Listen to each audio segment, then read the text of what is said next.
Good evening, everyone, and welcome to the April 7th, 2026 regular meeting of the Public Works Committee. My name is Ann Winterstrand, and I would like to call the meeting to order. It is 7 o'clock. And starting with roll call, we have Councilperson James Frayer. We have Councilperson Richard Dellinger, Councilperson Jan Degenshine. We have Councilperson Jalen Seed, and we will be waiting for a couple of other council to join us. And Chief of Operations Vanessa Valadares, would you like to introduce your staff? Yes, thank Thank you. you. Good evening, everyone. So today I have with us here Jim Young, the principal engineer for the engineering department, the three senior engineers, Dan Stanton, Drew Burdemeyer, and Paul Sotnick. Also from operations, the superintendent Chris Storr, and for solid waste, Tom Zabel. I believe I got everybody. Oh, and Everybody. also, just it's not part of our staff, but to related items, we also have Bill Hanutek here as well, related to one of the items of the agenda. Okay, welcome. And I think you introduced Jody Trendler as well. Oh, yes, Yeah. thank you. I was looking on my screen. And also Jody Trendler, she's the Director of Sustainability. She's also here joining us today. Thank you, Ann. Thank you. Thank you for being here. And just for the record to note that we have Councilperson Jesse Buccalow and Councilperson Dewan Wiggins that have joined us. All right. Moving on to acceptance of the minutes. Does anyone have any corrections or additions to the minutes? All right. Seeing none, can I have a motion to approve these minutes? Councilperson Dagenshine, thank you very much. And I'll take a vote to approve the minutes. All in favor, raise your hand. And Councilperson Wiggins. Yes, if I don't get to it fast enough, I'm approving it. Okay, all right, thank you. If I kind of like, if I don't want something to approve, you'll know. Trust me. Okay, all right, thanks. That is unanimous. Thank you very much. Moving on to public participation. And just as a reminder for public participation, you should speak to an item on the agenda, state your name and address, and please keep your comments to 3 minutes. Okay, and I do see we have Diane Lauricella with her hand up. You may speak. Good evening, Chair Wennerstram, council members, and staff. For the record, my name is Diane Lauricella, a new inhabitant of East Norwalk on Gregory Boulevard. The reason I'm speaking today is about your discussion items. As you know, this is one of my favorite committees of the council, partly because of the work I do as a waste management professional, but also as a passionate recycling, not nut, but a recycling advocate. And I lead a group that's reviving itself called Norwalk Zero Waste Coalition, and I'm also helping the city with its sustainability task force as the co-chair of the waste subcommittee. Tonight, I just wanted to ask when you get to that point and about the status of the food scrap program. I had brought up at this committee as well as the ad hoc sustainability committee that I felt that the New Gen amendment to their contract as written was too narrow. I look at scopes for a living, and that is what the consultant will do. As a consultant, I know this. And I felt that the scope was way too narrow and did not look at the entirety of how to reduce our food waste. And I asked, and I thought that members of the Sustainability Task Force Waste Subcommittee would be able to sit in on a meeting so we could have a civil discussion. I'd learned and listened to some discussion about anything under 100,000 as a policy, that the staff don't have to come before you. Sometimes they do in certain circumstances. I really think you folks should reconsider that policy because $33,000 is not chump change.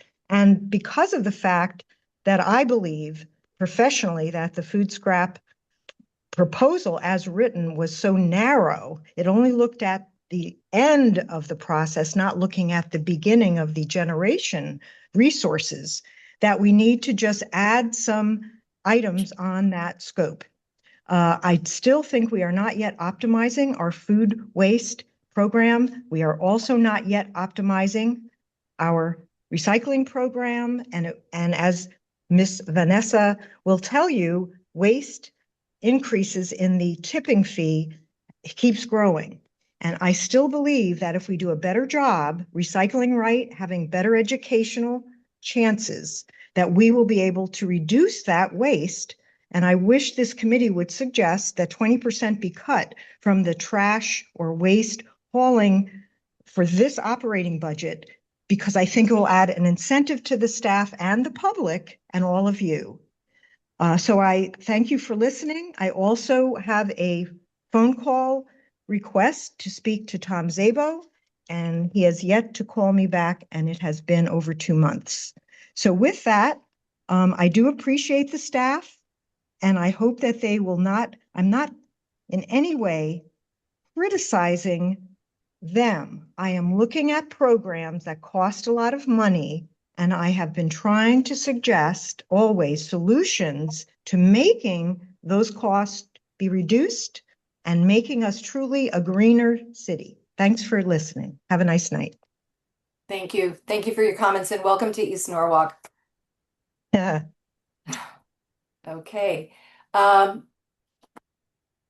Do we have any other member of the public that wishes to speak in public participation? I do not see any hands up. I think that we can go ahead and close public participation at 7:07 p.m. All right. And move on. Oh, I'm so sorry. I'm sorry. I just wanted to note that Councilman Johan Lopez, he has sent in a letter that will be attached to the minutes. Okay? Thank you, Monique. Thank you You're for noting that. And that was communication that the committee did receive and review prior to this meeting. So thank you very much. And I want to note for the record that Councilperson Darlene Young has arrived. I say 7:06 for the minutes. And having noted that, I will move on to new business. The first piece of new business, item A, is a resolution of the City of Norwalk establishing a temporary moratorium on the acceptance and processing of new applications for the honorary and historic naming of city streets. So I'm going to go ahead and read the resolution into the record before I call for the motion.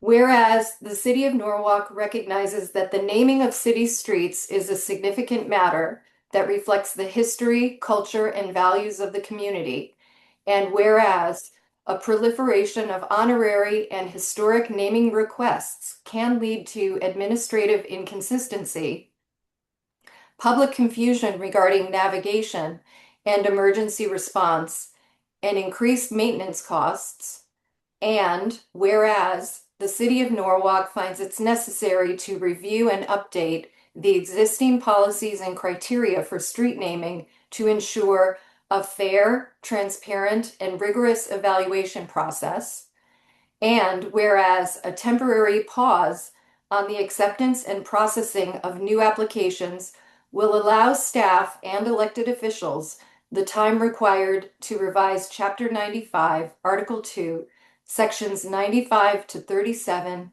95 to 38, and 95 to 39 without the pressure of pending applications.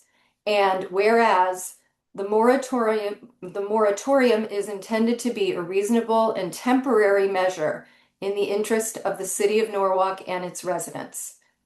May I have a motion? Okay, Councilperson Freyer, thank you. And I would like to open this up for discussion and maybe a little bit more background. This is an item that is in front of the Ordinance Committee. And I'll let Chief Valadares speak to this. In the past few months, we have been receiving a lot of requests for honoring the streets. And one concern that most of the council members have is that all the requirements have been fulfilled. And to be honest, there wasn't that many requirements before we are able to accept that input and put in front of the committee. So with that discussion was brought to the ordinance committee, and they are trying to revise a little bit the ordinance where it will be more clear the path on who should be honoring and how that process will be. So just to make it fair, one thing that came out of that meeting was that we could maybe for now issue a moratorium until the ordinance gets voted on with the revisions that may be acceptable. So that's why we're here. One thing that I want to emphasize is that I do know that we have two petitions that have been tabled by this committee. So that one will not have any issues impacted by the moratorium. So if they come forward with what was requested by this committee for them to present, we're going to still move it forward. But this will pause for now the new applications. Very good. Thank you, Vanessa. Any discussion or questions from the committee? Chair, Yes. just so that I'm clear, is this just for the naming of streets and not for buildings? Yes, Councilperson Young, this is only for the honorary naming of streets. Okay. Yeah. Thank you for that clarification. Councilperson Seed? Thank you, Chair. So yeah, it is just for the streets. But in the future, there will be just some changes made in the building to kind of sync it up with the street naming. But the street naming was more pressing just because of the recent interest of people wanting to honor their street names. But there will be a revision to the building just so that it matches up. So like the same criteria is applied. Thank you. Councilperson Buccalow?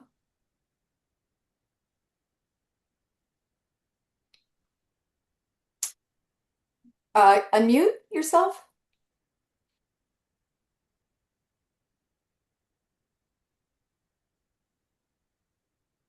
All right. Can you unmute yourself or should we come back to you? Come back. Okay. Let's hear from Councilperson Degenstein, please. Thank you, Chair. I just wanted to clarify, I believe that there were two applications that are outstanding at this time, unless one was withdrawn. Is that correct? I believe we have two that are table status, correct? Okay. No one really officially withdraw. One has officially, or you're waiting for official withdrawal? No, No one none has. of them withdraw as of okay. now. So usually we leave it open, so it's stable. So if I don't know, next month they want to come back, or if 6 months from now they want to come back, it's up to them to be able to get all the information that was requested. Thank you. Okay. Councilperson Buccalow? Can you hear me now? Yes. Okay, thank you, Chair. So I have a clarifying question around process. I understand the intent behind this and the need to just kind of build a better, more equitable system for how we do it. What is the role of the council in this versus city staff in coming up with, the revision to how we review applications and approve them and whatnot? I can answer that. It's actually who is going to make the revision is council, because it's going through the ordinance committee. So and that's why the staff here is only to support what is needed to be put in place so you guys can make those decisions. So there was already a discussion about the change in the ordinance last month, where there was a little bit of a discussion of what will be brought in front of the council, and then it's exactly what will come in the future meeting of the ordinance. So everyone that is in the ordinance will have the chance to revise and have opinion on, and there will be a public hearing also. That is usually the process after the terms has been, I would say, agreed upon by all the members, and then after that goes to full council for approval. So the only thing that the staff is doing is helping on the other side, for instance, and legal wrote for us this resolution that we should pause for now, if you guys approve, until the ordinance can decide what will be the requirements for having the streets on a renaming. Thank you, Chief. That was super helpful. Thanks. Councilperson Dellinger. Yeah, I'll just say I was part of a meeting where we were provided with some other cities' application process, and after looking at the cities, I think there were 4 different cities. I could see where it would be helpful to the city if we went through a more formal process, and I kind of support. I definitely support this resolution. Yeah, I'll just chime in and say I support it as well. I think it's really a pause so that we can make this a more fair and equitable process, and so that we have some transparency and standards as we move forward with this, as we anticipate more people wanting to participate in this program, which is a really special part of the city. Okay. So any other comments, questions before we vote on moving this to the council? All right, I will call for the vote. All in favor of moving this to council? All right, and that looks unanimous, I'm going to assume, Duan. And thank you for that. Yep. Okay, great. All right, moving on to item B. Authorize the mayor, Barbara C. Smith, to sign the maintenance agreement number 3.20-0226 with the State of Connecticut Department of Transportation for the installation and maintenance of a thermoplastic crosswalk on Route I-95 southbound exit 15 off-ramp. All right, may I have a motion for this? Okay, Councilperson Dellinger. And I'm going to turn this, I believe I'm turning this over to Mr. Meehan to explain what this is. This is in reference to some maintenance that the city is going to be doing at this crosswalk. Yes, thank you, council member. Basically, the State Department of Transportation, as a normal operating procedure, installs epoxy crosswalks, and most of the crosswalks we are paving. Amongst the various areas that we're paving West Avenue, and we're looking to install a thermoplastic crosswalk at this particular location where the off-ramp goes onto West Avenue over there. It's a relatively long one, about 40 feet long. So we reached an agreement with the state. The state does not object to us installing a thermoplastic crosswalk, with the concept that we will be installing ourselves and maintaining it. So right now, the only thing we're asking for is the actual signing of the agreement that we will install and maintain such a thermoplastic crosswalk for better safety for pedestrians in the area. Okay, very good. Councilperson Dellinger. For those of us who do not know what a thermoplastic crosswalk is, can you just kind of explain that a little more? Sure. Well, basically, there's different variations. They use thermoplastic is regular epoxy paint is used. It's a standard type of paint that's used in roadway. Thermoplastic is a lot more durable. It's melted plastic that actually goes on onto surfaces. It's applied different ways. Sometimes it's just with regular striping. This particular one that we're looking for is an actual stamped crosswalk, similar to some of the other areas that we've done in the city. So it's going to be applied heated plastic with particular. I believe some of them will have glass beads installed on top of that to make it's more reflective, stronger, lasts longer, and a lot more visible to both pedestrians and motorists. Thank you. And Councilperson Degenschein.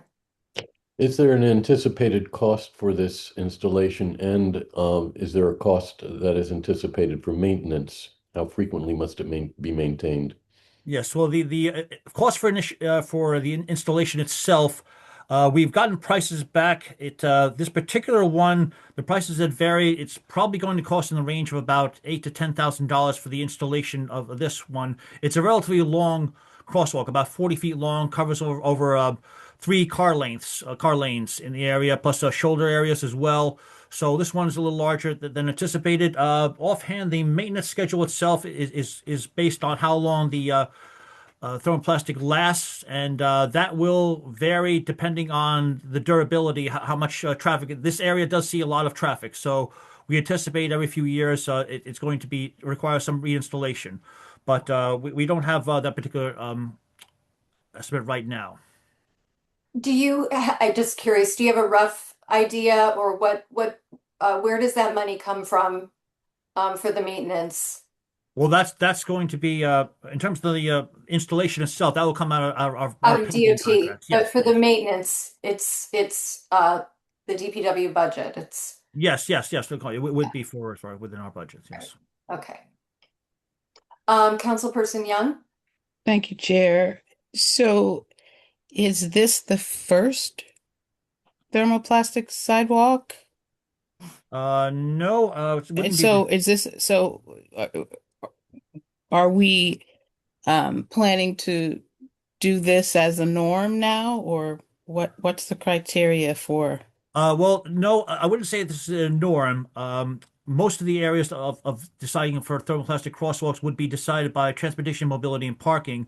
The criteria tends to be more of how many pedestrians you're going to have, how many vehicle traffic you would have. Areas of larger duration of that would be more inclined to have that as opposed to standard type of crosswalks. And so can you determine how many I'm sorry, others- Councilmember, I didn't hear that. It's a little I'm hard to hear sorry. you. So how many others or other crosswalks meet that criteria that we'd like to do or plan on doing? Well, right now, we have a few other plans for ones within on the city streets themselves, on West Avenue and areas around Orchard Street, I believe, which is one of the other discussion items for tonight. It's not. We can't really say exactly how many we're going to have because that's going to depend on what areas we pave and what areas are going to require more pedestrian friendly type of crosswalks, safer ones. Thank you. Yeah, so this is, I mean, as you indicated, it's a really busy it's a very busy Yes. off-ramp. And the pedestrian traffic has grown there as the areas become It's a become long, more it's a very long populated. crosswalk, so that's one of Yeah. the reasons that they want to have in that as well. Yeah. All right. So yes, Mr. Fair? Yeah, so it's not like there's no crosswalks there at all now, but they're now painted on, right? That's correct. And Yes. and do those and the thermoplastic wears a lot longer than the painting, so there's more maintenance involved in the painted ones as opposed to thermoplastic. They don't last as long. Yeah, that's the thing. So it's always a cost comparison. The thermoplastic will last longer. It's more expensive, but it will last longer. You don't have to maintain it as much. So Okay, so it's not like we have no cost at all now, and then we will have cost. It's just going to be a little bit more expensive, but it'll last longer and it's safer? Yes, generally speaking. Okay. I just want to add, we always maintain all the crosswalks that we do. The only reason that we don't need approval is because they are already on our right of way. Yes. This one is specific. We are encroaching the Connecticut DOT right of way, and we're doing something that is different from their standard. And they would approve that with the caveat that we're going to maintain because they don't want the ownership of it, because they don't do that in general. So that's pretty much the only difference. So if that crosswalk was installed 10 feet from where it's being proposed, we're out of the right of way, and we would be maintaining as all the others that we have in town. That makes sense. Okay, any other questions on this item? All right, I will call for the vote. All in favor of moving this one to council, raise your hand. All right, that looks unanimous. Thank you. All right, moving on to item C. Authorize the mayor, Barbara C. Smith, to execute the First Amendment to the July 20th, 2023 agreement between the City of Norwalk and New Gen Strategies and Solutions, LLC, for municipal solid waste disposal consulting services for a sum not to exceed $42,500. May I have a motion for this, please? Okay, thank you, Councilperson Degenshine. And I would just like to note that this was the item that was tabled in our February meeting, and it was pending some additional information that the committee wanted, some additional input, which we have received, and I'm appreciative of the staff members that have provided additional input so that we can bring this item back up for a vote. So I think at this point, I will be turning this to Tom Szabo. Oh, I think I'll start Del first. Yes, Okay. thank you, Chair. So I just want to start just again giving a little bit of an overall and refreshing everyone's memory since the first time that we present that was in February. So we do have a food scrap program for about 7 years where we have 3 sites as of today, and we have the residents can drop off their food scrap, and then we have a contractor, a vendor that does the pickup and hauling out of the city. This program started as a pilot program. A pilot program, when it starts, we do not have a designated budget line associated to it. It's something that we try to implement with some money that we may have. Sometimes can start as a grant. Sometimes it's because we have some money in another account that we're able to cover that cost. And pretty much that's what happened with this program. This was before I was the chair, was the last chief that implemented. There was very welcome to the whole city. We started with 1 site, now we have 3. Because of the success of the program, we were able last year, I mean the current fiscal year, so fiscal year 25-26, to create that as part of our operating cost. So since July 1st, 2025, the scrapping program is a line budget in our operating budget. With that, we decided that we never really had a bid or an RFP because the program just started as a pilot program. I just want to now go a little bit of a caveat. We do have different programs like that, particularly on solid waste. One example that we have is our book bin at the transfer station.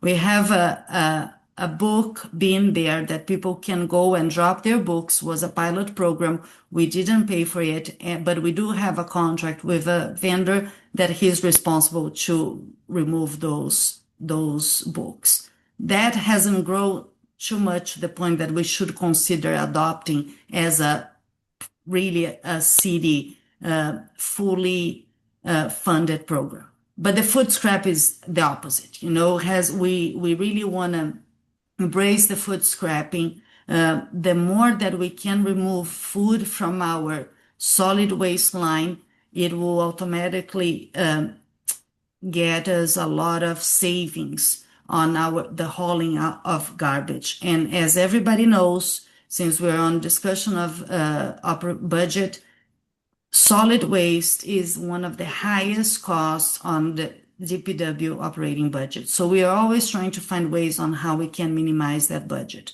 So of course, food scrapping seems that makes sense. And now we are on the point that we want to move it forward.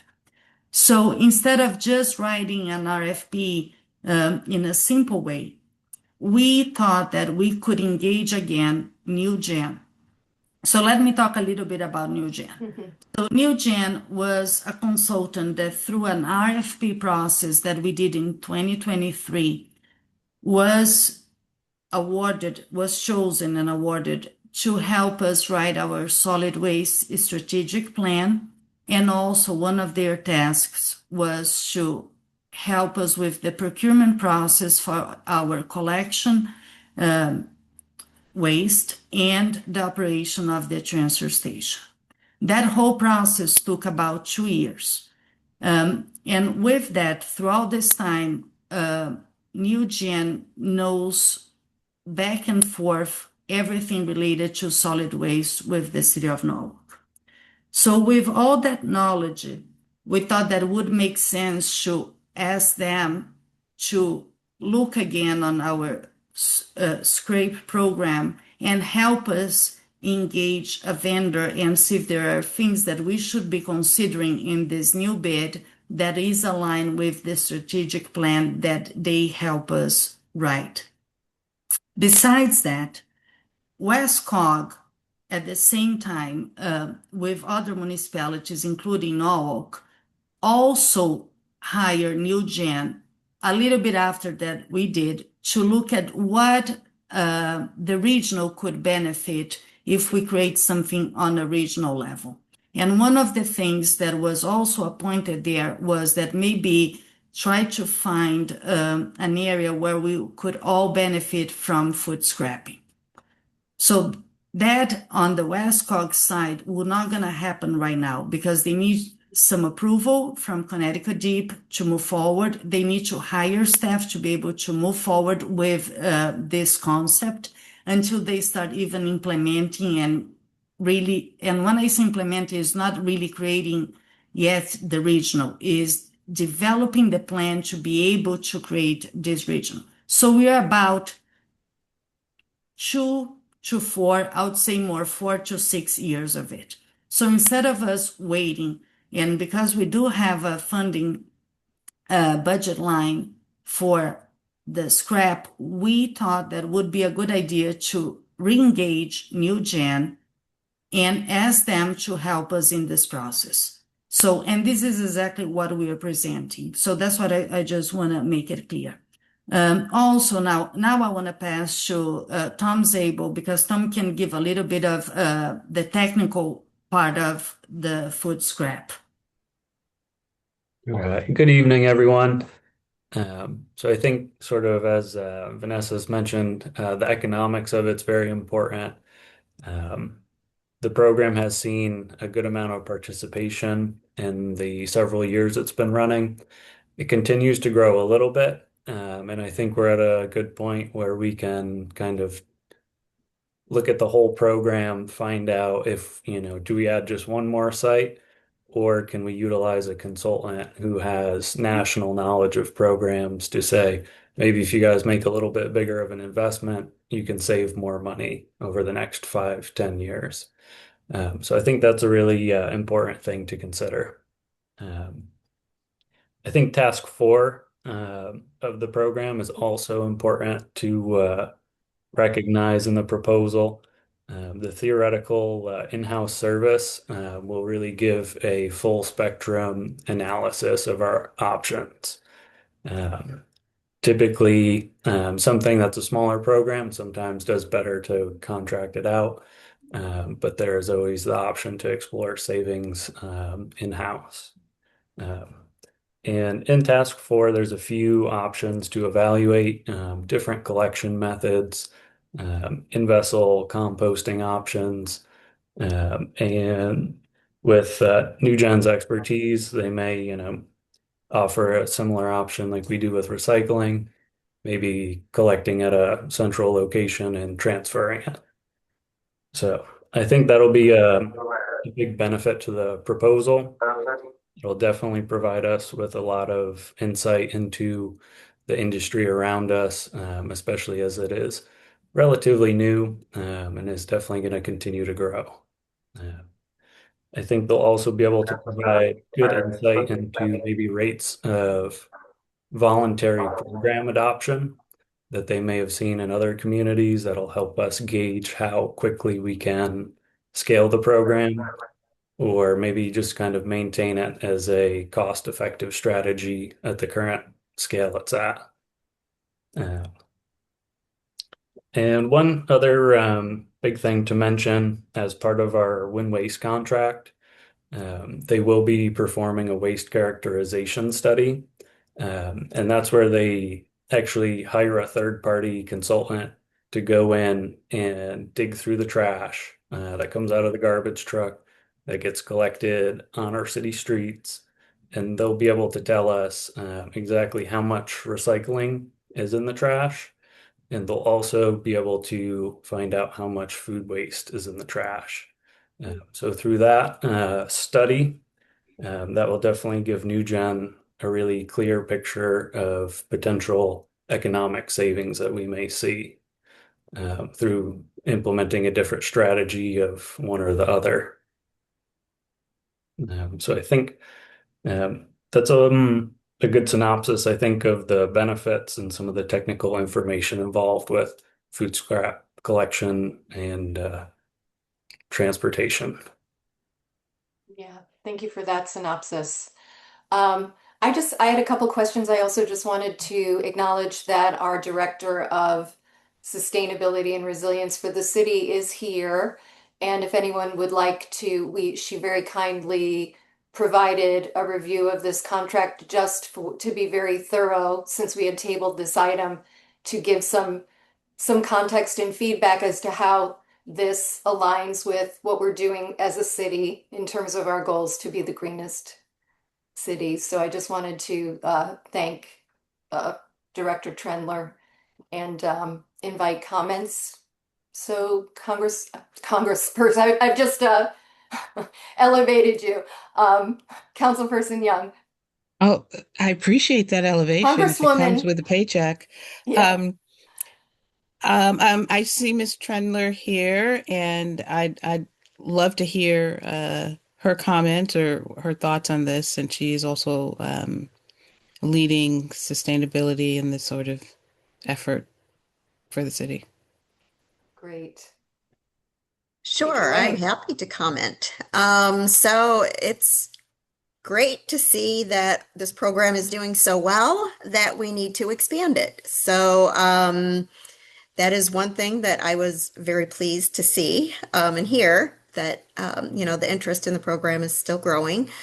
And it's just interesting with the timing, with what's going on with WestCog and where we're at now. But that's a significant amount of time where if we can come up with the plans, if we can have a contractor come up with the plans for creating a strategy that will be able to evolve either into our internal operations, or if and when WestCog develops a regional program, that whatever is determined that will work for us now during this time period will be able to fold into that program expansion. So, and it seems very doable that, that would be able to be considered.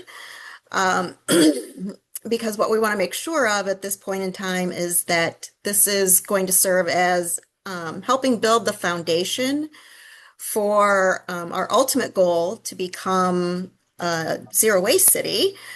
by 2050. So having that focus of our long-term vision and ambitions in place while they're developing this current strategy is critical, and they're able to do that at this point in time. So, I say let's keep growing and keep things expanding, and just make sure that we can keep our minds open and their vision open to where we really want to go.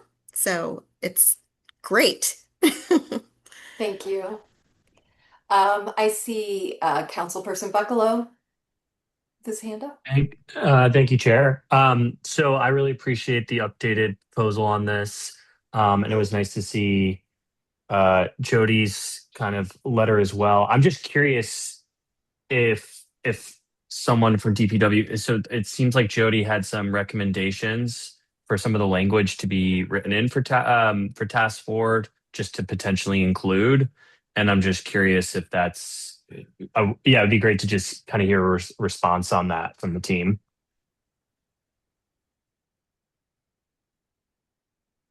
Yeah, I can go quick on that. So we did receive Jody's comments a little bit too late to incorporate into the proposal, but they're all, extremely reasonable. I think that's to some extent we do some education and outreach now. I think if we're looking at expanding food scrap drop-off locations, education is going to expand along with that as well. And definitely, we want to make sure we're outreaching to the community and hearing what they have to say, because we don't want to give a program that there's no interest for. Thanks. Yeah, so the RFP piece around, the education component, and I know that'll come later once that doesn't necessarily need to be written in this, but I was reading kind of above, and I think this comes naturally. I thought it was worth mentioning, the regional infrastructure piece, and how do we, I imagine that'll be just organic, but I just want to make sure, I thought there were some good points that, should be considered for the task. And so I just wanted to make sure that, whether they're written in or not or considered, I just want to make sure that we're responding to it. Mm-hmm. Yeah, definitely. I think Jody hit on a great key point. We're really early in the foundation stages for collection. I think with 3 drop-off locations, we can definitely expand on that and really get sort of food scrap recycling sort of ingrained in the culture.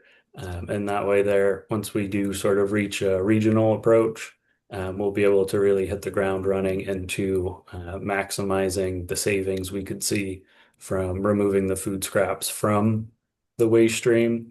And as part of NewGen's experience, they did also work on the WestCog program. So they are sort of also building their regional knowledge as well, which I think will hopefully come in as a really good strength in that area.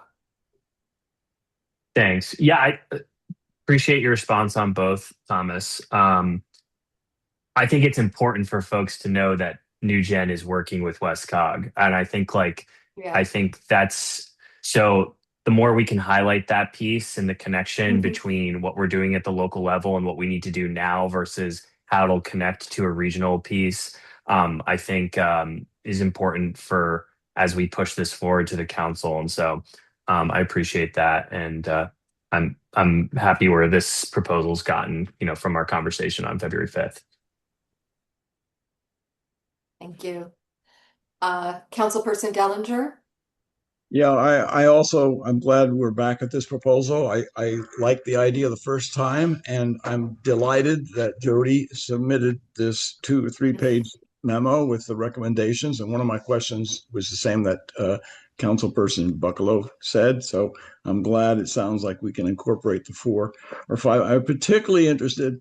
I didn't see any mention of the schools. And when you mentioned education, I kept on thinking, boy, what a great opportunity if we could try to get some of the schools and include that. And I don't know if this is the right time.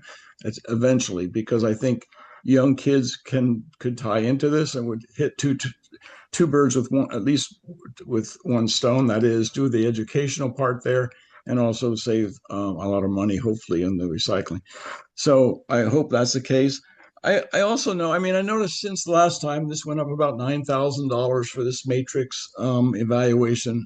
It seemed, I was hoping it wouldn't go up that much from last February to now, but I am excited about moving this program. Now, that said, I know we had a council person, Lopez, wrote a memo. So I wondered if someone could respond possibly to, Jody or someone to some of the concerns. I mean, one of them was finances.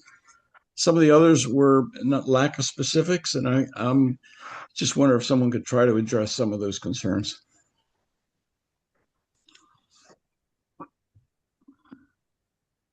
Councilperson Dellinger, do you have a specific question from the memo? Because I know that we reviewed that. I can get it. Yeah. So I'm looking at one of the, and I'm not completely sure. I was hoping maybe I could speak. Well, I can do this later. I guess it said one of the things was the purpose of the study was to identify additional regional and collaboration implement, and not to additional. Well, he was talking about one of the criticisms is he saw this as another round of data collection. He felt that the data collection was already done, and he thought that this was redundant. So I guess the question is, can you get into the data collection, how it compares from the WestCog regional study to what this would involve? Yeah, I can answer that. So actually the data collection, that's why one of the reasons why we're still engaging NewGen is that, as I mentioned before, they were the ones that spent 2 years with us really trying to understand our own system. And I'll be very honest, not even us knew our own system. If 2 years ago, if you asked me how many units we serve, how many residents we serve, we couldn't answer that. And the reason was because collection in general in the city of Norwalk started just being something that was done in-house. Chris Storr is how he started with the city on the collection program, and he can even elaborate more on that. So was, okay, if there is, we believe that if you live on this area and you are allowed to be hooked up to sewer, you are eligible for sewer. And there were a lot of for solid waste collection, but there was a lot of people that were not. We didn't know who really was, who was not. The driver has no idea. And we only kind of got a bill at the end of the month. Unfortunately, this was reality. So what we need to do was to really pause, and that's why it took 2 years. We spend internally a lot of time trying to come up with the data that we have now. When Tom Zabel was hired, he spent months inside the trucks, driving with the driver every single route to try to understand where we were serving, why we were serving. And that's when we start realizing that a lot of people that we were picking up garbage for many, many years were not even eligible anymore. So all that data collection, I can guarantee that was done. And we are very firm on our numbers now. Those numbers, on the WestCog study, we are so ahead now. After that, we spent those 2 years doing this plan that we became really a role model for the other municipalities around here. All the other municipalities now because it was a big change. And who was not here last year when we implemented this new collection system, it was kind of a change the way that we have been doing business. And I believe that now we are like ahead of the game. We are really following what is the national trend. What we offer here in Norwalk today, of course, based on the funding that we have on how we can expand other programs, I believe that we are one of the best ones within Fairfield County now. So with that, WestCog, Norwalk pretty much took the lead in comparison with the other municipalities. And that's why they were able to see what type of data the other municipalities have to contribute to it. so we could get exactly an understanding of how the region is working. So NewGen now, the good thing is that they don't need to get any of the data. They already have that data. So it will be more of understanding and doing a comparison of what is other cities about our size doing. What is the best way of expanding the program? What we should be asking on this RFP. RFP. Exactly. So that's kind of exactly what it is. And I'm sorry, it was a lastly, long answer. I hope I was no, able. no, you did. Yeah, that was a good answer. I appreciate it. And the last thing, and I've heard this last time, and this proposal is even more expensive. So just the issue of cost in terms of value for the money. Can you just course. address the cost issue? Because I know that's another. Yes, I can. So again, NewGen was the award winner of RFP that we put it out 3 years ago. We ended up interviewing 2 companies as the final candidates, NewGen and another one that I don't remember the name. And not only their qualification met what we were expecting, but they were also on the lower price than the other.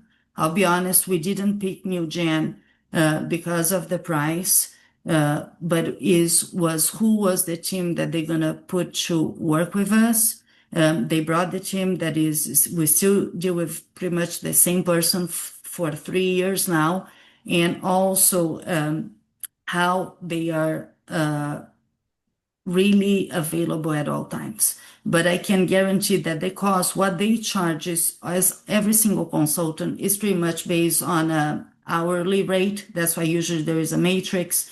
What they do is they pretty much count how many hours they are doing to perform a task. There is like the hourly rate for each person, and that's how we get the bill. Just so you can understand how fair they are, there was still a little bit of a leftover on our last bill with them. So they even didn't charge us for everything that we ended up doing the PO for. Thank you very much. I got it. And Councilperson Degenshine. Thank you, Chair Winterstrand. I just wanted to stress even more how important the educational element is. One thing I think that Councilperson Dellinger's suggestion that we bring it into the schools is a brilliant concept. It means that the next generation will already be prepared to bring this as part of their everyday being. But I also think for this program to be as successful as it possibly can, there must be an education program to our constituents, to the actual users of the program. And I wonder if there has been more detail as to how that educational element will occur, what it's about. We do agree. We believe that we are still only crawling on the public outreach. And the reason was we didn't have that many resources. Before was only Chris and Tom that were doing everything related to solid waste. And we had in the past 2 years major changes in the program where the focus had to be to the new operations, a new contract, a new collection system, a new bins to be dispersed, making sure that we got everything corrected. Besides that, we changed the software at our scales. We have a totally new software that also was over a year and a half to implement. Is how, for people that is not familiar, we give a 1 ton free for all residents, but if you are non-resident or if you are commercial, we receive either yard waste or garbage waste, and you go and you get scale at the transfer station or at the yard waste. And there is a software that controls all that. We have every truck, inclusive wind waste trucks, have to be there. So we have to make sure that whatever they're hauling out is aligned with what we get billed. So the older software was out of the market. We bought a new one a few years ago, and there was the whole implementation. So with that, the main focus of the team was on trying to get us set up. We have now a person that is helping Tom, that her main task is to help with the public outreach. So of course, she's still doing some of the flyers that you see. She goes out to some of the events, but the goal is that starting now this year, we're going to be able to add more public outreach. So we have been doing with the resource that we have. Some is far from where we want to be, but definitely there is that will to get there. And that's where we're going to start being focused. In regards to the school, we do have a plan that we're going to start dispatching them to the schools. They already did a few sessions at the schools to sometimes teach them about recycling and all that. We are happy to go into the school and start teaching the kids, because it's true. When you teach the kid, they go home and they teach the parents. At the same time, it is limited, the resources that we have. So we have pretty much only 3 people dealing with, we serve over about 18,000 units for solid waste pickup and close to 27,000 on recycling. And we have a transfer station, a yard waste, and 3 food scrap sites. So we do have a big program, but that's why it's a little bit limited on how much more we can do. But we definitely understand the importance, and we need the program to be successful. And that's where we're going to start shifting our focus to. Thank you. Councilperson Buccalow. Sorry, this is my last question, more just a process question again. So assuming this gets approved through us and then approved through council, I'm just curious, I assume we probably don't look at the RFP as a committee, but just how do we stay informed about how things are developing on this moving forward? We usually bring all the updates through the committee, and if there is something bigger that is on a much bigger picture, we usually do a full presentation to the council. The way that we envision this to roll out is we usually create a little bit of committee to help us with this task. So that's what we did with the strategic plan. So we get some stakeholders. We interview a lot of people last time, and we create a little bit of a committee that will be able to be engaging on these meetings with New Gen, because there are times that some decisions need to be made.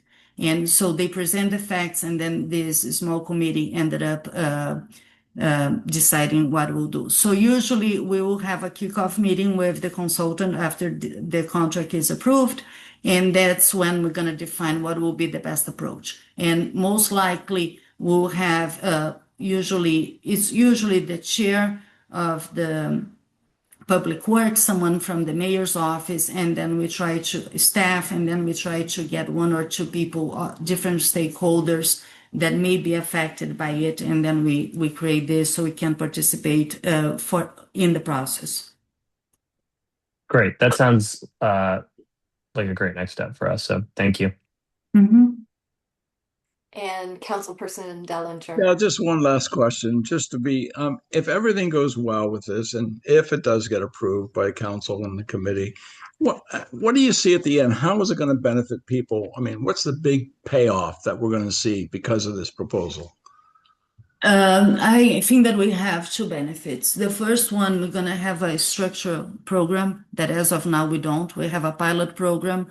As I mentioned, that we have 1 vendor that go there, pick up and leave.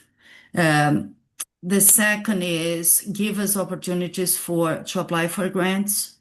When we have a very well-established program, even if we don't, at least the plan for it, give us much more support to go after grants.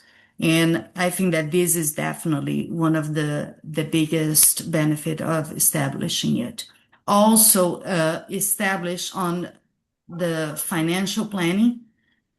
We now understand, okay, maybe we should just stay with three sites. Maybe the 4th site doesn't compensate yet because the amount of food scrap that we're going to be saving doesn't pay off. But maybe in 3 years we should be implementing. So I think that helps in a lot of different aspects. Thanks. Does that answer your question? I just have one question, Vanessa, on the sole source proposal. I noticed that it was marked as a sole source proposal, and could you just elaborate on that? Yes. So we do have a lot of internal check marks for us to be able to get a PO done. And usually the easiest way is if we have an RFP or if we have a bid, it's easier because the purchasing agent was already part of it. They are the ones that advertise for us, and then they know that we follow all the procurement process, and then it shows up here. Now, when that doesn't happen, if it is not an RFP, a recent RFP, or if it is not a bid, we need to file a no competitive form. I believe that's the name of the form. We do have, if you go back to your backup, there is a form right before it is non-competitive procurement justification form. And when you go there, we have pretty much 5 options that we need to check mark. One of them sometimes is if we're using a state contract. You always see that when we're buying vehicles, for instance. And we have other options. So on this one, although we did an RFP that was 2023, I talk to the purchasing agent before, and then because as you can see, I sign and then also she signs. So I went there and I said, I would like to engage New Gen for this. It's all we did the whole RFP. I'm gonna mark as in this case as a sole source because then I don't need to go and get different quotes, and that's why we decided this approach. So that's why in this case was a single source, considering the fact that there was an RFP in the past and she was already very familiar, was more like an issue on adding more to the original RFP. So that's why we call as a single source. Okay. Thank you for that clarification. All right. Any other questions, discussion? Yes, Councilperson Freyer. I just had one other question. In the package that you get, there's some statistics on solid waste, recycling, and compost food waste that is picked up. And about 3 years ago, when I first started looking at those numbers, Tom would present it, and it would be number of pounds that were collected. Today, with the 3 locations we have, we're talking about how many tons are collected. Tons. Mhm. So that's an incredible change. And now you got 3 locations, and 2 of them, Cranberry and Rowayton, seem to be having a nice little competition with each other to see which one gets better. So one month you'll see Rowayton is up, Cranberry's down a little bit, and then vice versa the next month. So this is something that we've been pushing, this committee's been pushing, and I think the city's really been pushing, Vanessa's been pushing, and pushing it down on Tom all the time, who's been a one-man band. Now he's got a little bit of help, and I think he's doing a great job, and this contract will go a long way in helping him out and helping him map a path to greatest success. So great job, Tom. And like to the chief's point before, we're going to provide leadership for our region in this area, and I think that's really exciting too. Okay. So seeing no more comments, no more questions, I'd like to call for the vote to move this item to council for full vote. All in favor? 2, 3, 4.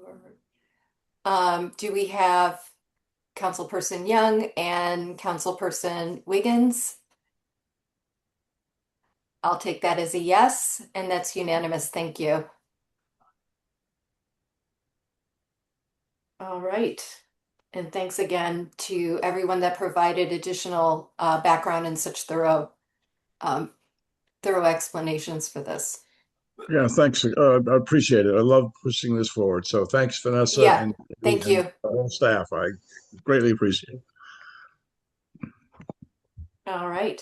So our next item of new business is item D. It is to authorize the purchasing agent to issue a purchase order to Kelowna Masonry Concrete and Asphalt Paving LLC in an amount not to exceed $759,132, broken down to $690,120 plus 10% contingency for funding of project RA 2026-1, the Pinnacle TOD Streetscape Improvement Project Alternate 1. Can I have a motion for this, please? Make a motion. Okay. Thank you, Councilperson Dellinger. And I would like to turn this over to Mr. Meehan, I believe. Yes, thank Again. you, Chair. Yes, so as most of you know, we have part of our processes. We have a paving list of roadways we do every year. Now, some time ago, we've been looking to pave the areas of Orchard Street by Quincy and Butler near West Avenue. That's been earmarked for some time now to pave the roads.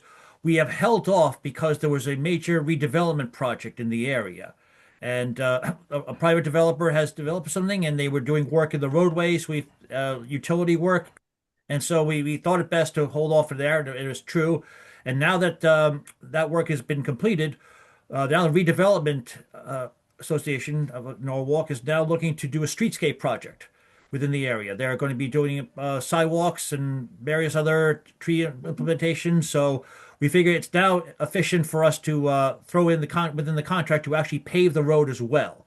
So we're looking to pave. This is not to do with the actual redevelopment project itself, just within the area around that. So we're looking to pave Orchard Street between West Avenue and Quincy Street, Quincy Street in its entirety, and then Butler Street as well, which runs parallel to Orchard, also between West and Quincy. All right. Any questions? Mr. Dellinger. Well, I just want to thank you because I go down to the transfer station regularly every week, and Butler Street is very hard on my car. And I greatly appreciate you paving that so I can not get my suspension changed. Thank you. But we aim to please. You and a lot of other people. Yes. Any other questions, comments on this item? Okay, seeing none, I'll call for the vote on this. All in favor of moving this to council? Raise your hand.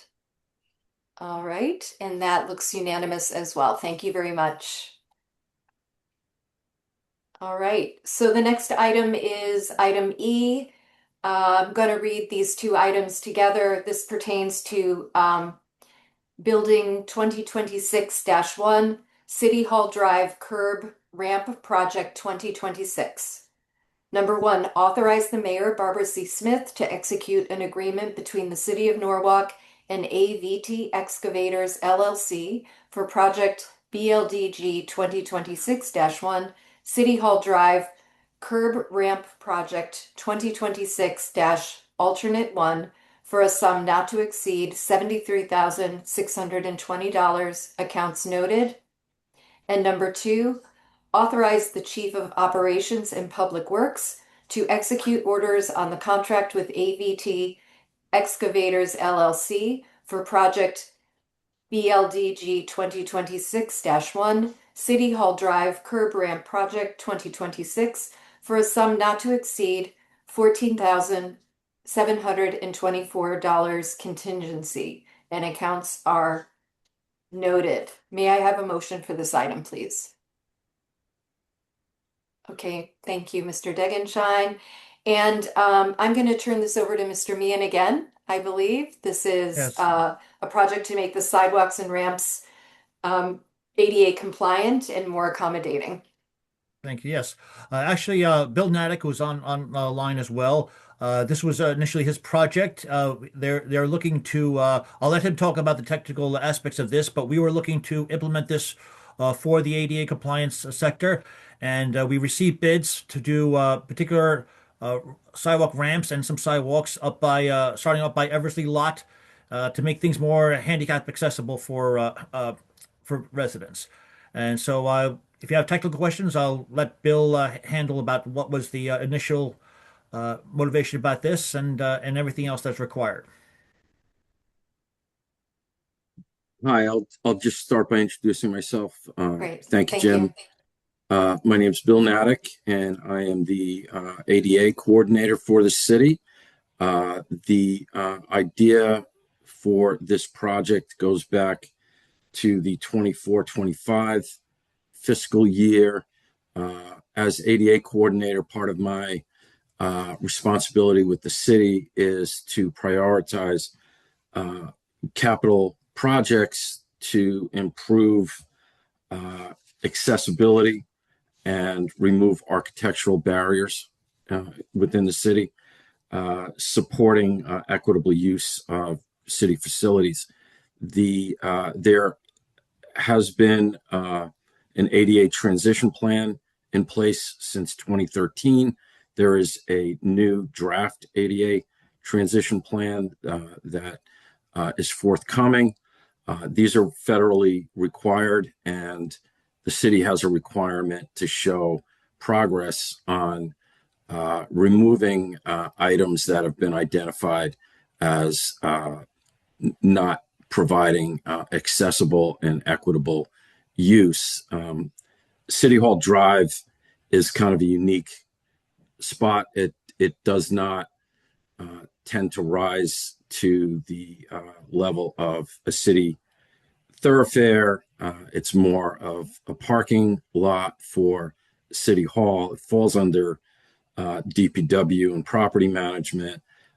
However, it's my job to try to find to prioritize projects that would otherwise be overlooked, and this has been something that's been on my radar for several years, either by having it be pointed out in the 2013 transition plan, in addition to having received complaints from area residents that traverse the area frequently. Providing curb ramps for these sidewalks, there's a lot of up and down along City Hall Drive. If you're all, I'm sure you're all familiar with it. It doesn't just benefit people with disabilities who use mobility devices such as wheelchairs, walkers, and things like that, but we're also making it more accessible for everybody. Very often you see people pushing strollers through the area that would rather walk in the street than have to go up and down curbs the whole length of City Hall Drive to cut through from Eversley to City Hall. The ADA capital budget several years ago, I'm thinking 2017, 2018, addressed the area of from the building, City Hall, northbound to Sunset Hill. That area had received some improvements, but south from City Hall to Eversley has still been in need of improvement. So the request was made in 24-25 for $50,000 to start this project. I think I was being a little optimistic in that, but I went to DPW and TM&P to make sure that no one else had any other plans to do anything with it. And we talked about, we threw some different ideas around and priorities, and pretty quickly realized that $50,000 wasn't going to get very far, unfortunately. So in 25-26, I requested an additional $50,000 for the ADA capital budget, which was approved for this project.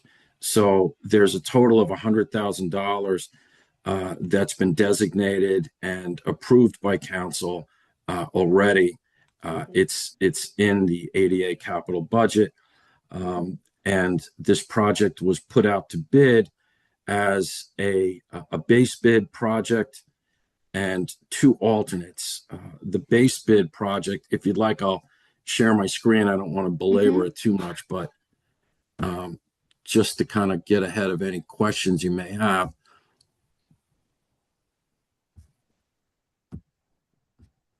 The base bid project was going to address this is City Hall, this is City Hall Drive and the ball field, was going to address the areas that are pinpointed in red by putting curb ramps. All of these sidewalks should have curb ramps. They don't. The areas in blue at the bottom are the lower end of City Hall Drive to Eversley that were identified in the alternate one of this project. And alternate two, on the request of TMP, was going to identify the crossing, if you can see my cursor up here, the crossing to the ball field by raising that crossing to help slow down traffic a little bit.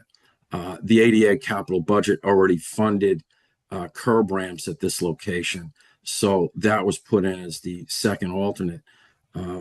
I was hoping to get the base project done within the 100,000. The initial estimates from engineering at DPW thought that that was feasible, but we broke it down, and unfortunately, the base went over that budget by with contingency by about $30,000, unfortunately. So the alternate one, the area identified in blue, came in within budget with contingencies of 20%, expected to be about $88,344. Again, the money is available, is already approved by council for this project, and hopefully will make this area a lot more accessible and usable for the public, and hopefully motivate the powers to be to identify the rest of this and prioritize it for requests in the next 27-28 budget cycle to get the rest of this done. Great, thank you for that. It's good to be able to see it like this, get a visual on it, and hear the history of it. It's very helpful. Any questions, any comments, discussion? Mr. Degenshine. Oh, take yourself off mute.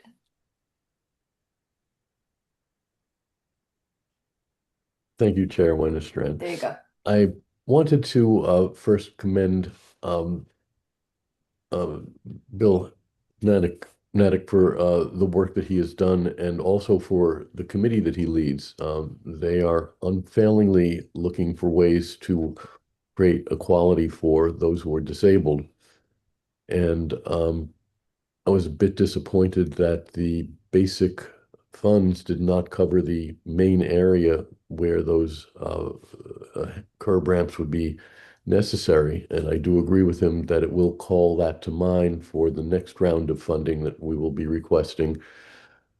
I did have a question regarding that, and that is what do the engineers from DPW think was the reason that the bid that wasn't adequate for the base bid, and that it was 30% higher? The other question, or it's not really a question, it's a comment or a combination of both. The Americans with Disabilities Act goes back to 1991, and it is a federal civil rights offense not to meet the requirements of the ADA, and there are consequences with that. When were those sidewalks first installed, and why weren't the very basics of ADA considered at that time? It might be a question that none of us can answer because it was so long ago, but if there's a historical trace to it, it would be interesting to know. I would leave that to the engineers. I couldn't answer that question as far as when they were built. I do know that part of the reason why I think the project ended up being more expensive than originally thought was that once engineering got into drawing up the curb ramps for this project, we pretty quickly realized that the connecting sidewalks had compliance issues as well. Most of them had problems with cross slopes that were more than well more than what would be acceptable, and we would have ended up designing curb ramps to standards that couldn't match the existing sidewalk. So we additionally had to add the sidewalks as part of this project, which was not initially expected. But I'm sure Jim or Dan could give you a little bit more background on that. Yeah, well, again, to Bill's point, we don't know when. I mean, I certainly don't know when these sidewalks were built. ADA guidelines have increased a lot in the last 10 years. There were not rules that existed today, and were not in existence even just a couple of decades ago. So, but in regards to the estimate there, the cost of each of the ramp areas themselves were just higher. The prices are going up. I mean, we base our estimates on what projects have been done in the past, and they tend to be pretty accurate, but not always. That's the thing. There are lots of prices are going up for constructions for lots of different sections. It's just something we'll be dealing with as we go through our estimates. I would just add that current DOT standards that are federally and adopted by the state as well put a lot more geometry into requirements for curb ramps than what was in place 10 years ago even. The sidewalks definitely they have to go back a couple of decades at least. So, initially when I started 4 years ago, the running cost estimate for an average curb ramp was around $2,500 to $3,000 per curb ramp. By the time the ADA capital budget funded the first curb ramp that we helped out with was at Calf Pasture Beach, and that was $12,000 to do one curb ramp just for the curb ramp. So when you get into running slopes and cross slopes and the geometry, it can be pretty staggering. Yeah. I can step in a little bit further. Some of the history when we had last paved that parking lot, we had added quite a bit of ramps, and at that point in time, to both Bill and Jim's points, the requirements that we had for ADA compliance at that time was more accessibility to the park and accessibility to the handicap parking area.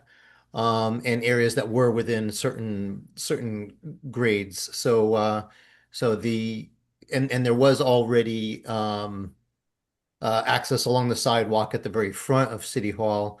There was not really a call for ramps where there was no crosswalk, just because the sidewalk abutted the curb. The focus was getting a ramp to the field, getting a crosswalk to the field from the handicap parking area, and getting into the handicap parking areas themselves that are marked for handicap parking. Thank you. That was the initial priority, as well as upgrading the route between City Hall and the health department. that was all constructed around the same time, I think around 2017 or 2018. And I can add So, and some of the dates too. When City Hall was first opened, because that building was a school, when it was first opened about 1990, the ramps were put in to code at that point in time, and they didn't even require tactile pads at that point in time. So there was a long time ago that they were installed, and the standards have changed quite a bit since then. Right. Well, thank you for that context. Any other questions before we call for the vote for this item? Chair, Yes. I just have one comment for Mr. Anouk Naik. I think on your map you had two spots for a ramp that were red, right across from the handicap parking spaces, right?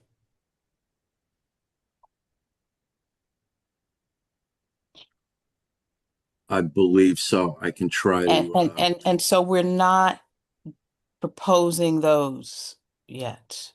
Am I correct? It's just the blue ones? Just the blue ones for now, unfortunately. And I would say that we really should consider somehow doing those as soon as we can, as soon as the funding allows.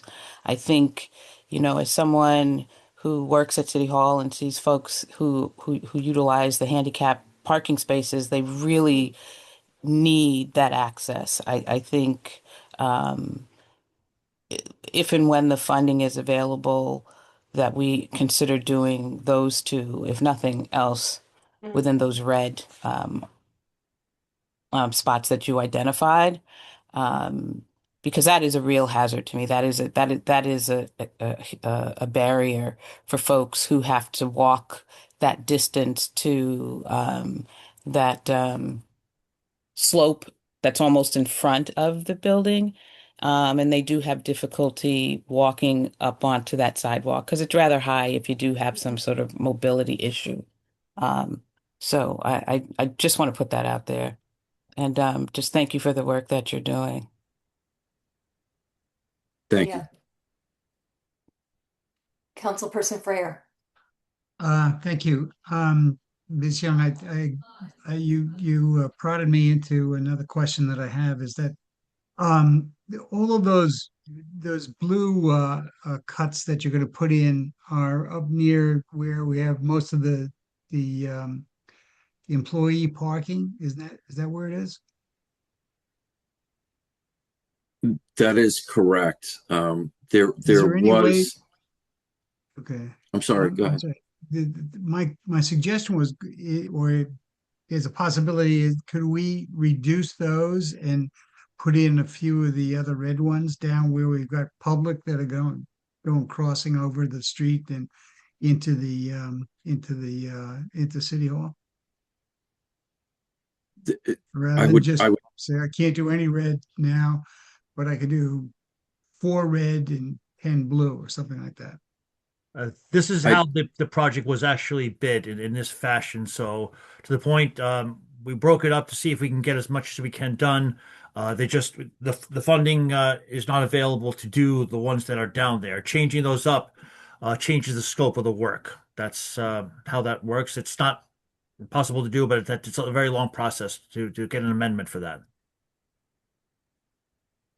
The problem with changing the scope, I believe, is it would require basically starting from square one by re-identifying what we want to do and having to begin the bid process for the project from the beginning again, which could put this potentially out of season for getting done this year, considering how long it took to get to this point. My feeling and the feeling of the committee that oversees the work that the ADA capital budget funds. The feeling is we'd rather get something done than run the risk of again taking another year and getting nothing done. And again, there also was there was a push from the previous administration through TM&P to create a better route, a better walking route for employees who come to work by train and walk from the East Norwalk train station. And so there was actually a new curb ramp put in right at the intersection at Eversley and City Hall Drive, with the idea that this would eventually get done. So at least with this project, we're getting a better walkable route from Eversley Drive to most of City Hall Drive. If while we're in process on this project, and if we're staying within budget, which is $73,620, I believe conversations that I've had with Jim and Dan, the way I understand it is, as we're progressing through here, if there's the potential to do a change order and add additional curb ramps, particularly at the crossing that Councilperson Young identified, that would be the most likely place to continue on. And I'd like to still remain optimistic that we may have some room to do that. I think that'd be great. I mean, even if you had to cut back a couple of the blue ones to get one or two red ones in there, I think it would be, this is really what we're for. I mean, don't get me wrong. I'm not saying that employees don't deserve to have handicap access, but when we get our constituents trying to get them into City Hall for concerts and whatnot, it certainly would make a lot of sense to see if we can get a couple of those in. Okay, I have confidence that that's a good plan. If you come up you have a little left over, put an extra crosswalk in. Good. Thank you. Councilperson Degenshine has his hand up. Thank you. I really appreciate the sentiment of my fellow council members on this. I think it's very important to do. I think we have to heed the time frame that we have and know that there's going to be an opportunity next year to do more and next year to do more as we continue improving and correcting what might not have been considered in the past. I also know from my experience that when you go out to rebid, that invariably the bids are higher.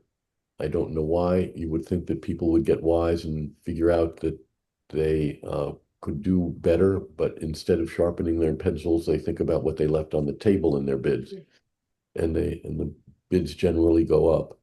So if the change order route is possible and not too onerous, it definitely should be considered, especially for those two locations identified by Councilperson Young.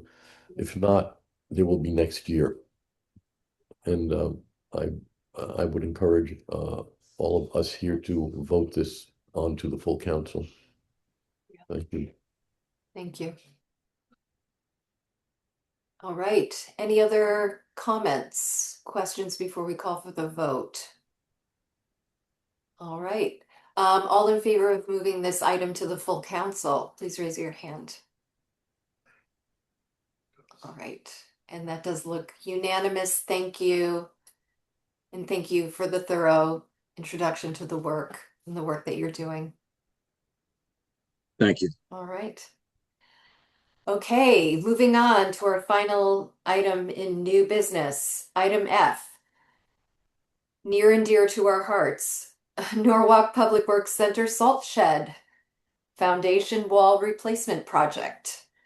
And I'd like to read this and then I'll call for the motion. I'll read them together. Number 1, authorize the mayor, Barbara C. Smith, to execute an agreement with Titan Enterprises, Inc. for the Norwalk Public Works Center Salt Shed Foundation Wall Replacement Project for a total not to exceed $1,240,000, accounts noted. Number 2, authorize the Office of Building Management to issue change orders on the contract for a total not to exceed $124,000.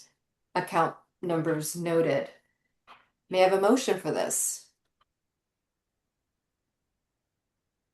Okay, Councilperson Freyer.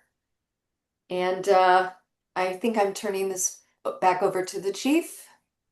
Yes, so I'm very about it. excited that we could put this in front of you. Yes. That was one of the reasons also why we didn't issue the agenda on Thursday, because Thursday afternoon we sit down with the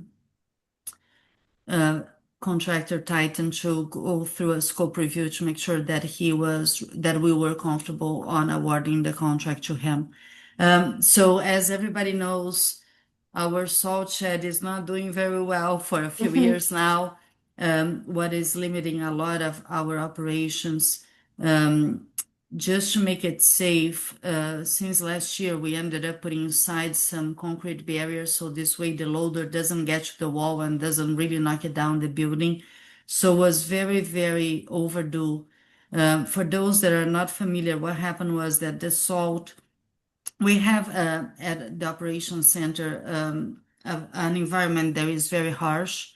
Besides being very close to the water and windy and all that, the water that goes into it, the salt really caused a lot of issues on the rebar. So ended up kind of pretty much eating the rebar that we have on the foundation and on the walls of that building.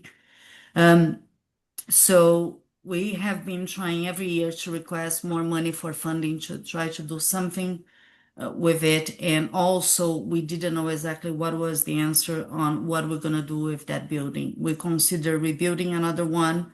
What was quite of a challenge because we have to find space in the operation site that is very tight, because we cannot just knock it down and build another one without not having an area for salt. We consider many options, but it ended up that we decided, after discussing with a structural engineer, that we could definitely rehabilitate that foundation, and that's exactly what it is. I know it's a high price. That's why we had to make sure that the contractor really understands what we're looking for. And the reason for this high price is very simple. First one, we're keeping the building the way it is. For those that are not familiar, the salt shed, as soon as you get into the operations center, is that gray big building on the right. We do have a brand new roof there, so of course, we want to maintain everything else that is good. So we have to shore the whole building while we're pretty much demolishing all the concrete wall, the foundation, and redoing. So shoring was one of the biggest ticket items.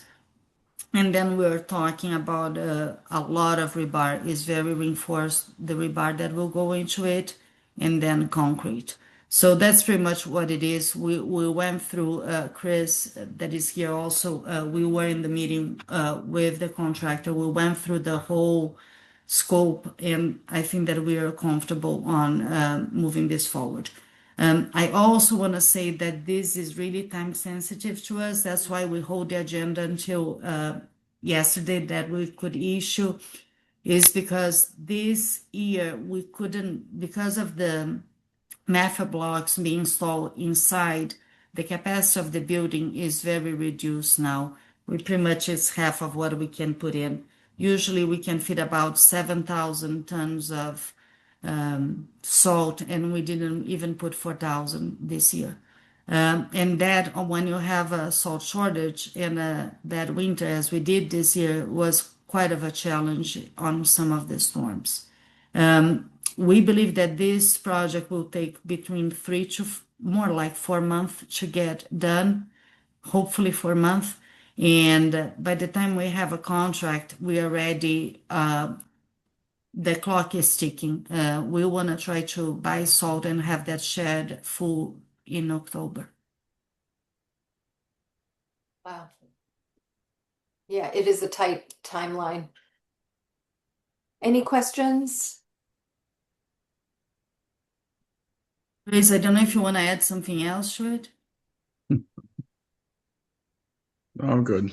So one of the reasons why it's important to keep the salt shed as is instead of tearing it down and putting up a dome is back when I was very young in our infancy, the city built the shed so when you're traveling over the bridge there on I-95, you see our salt shed in our public works center. And it is one of the better public works centers as you pass by towns. I'm sure that everyone on this committee now will look for DPW centers to see what they do. So that's one of the reasons why it was so important that we keep that footprint and the building as is and go through the shoring and all of the issues to keep the building as is. Yeah.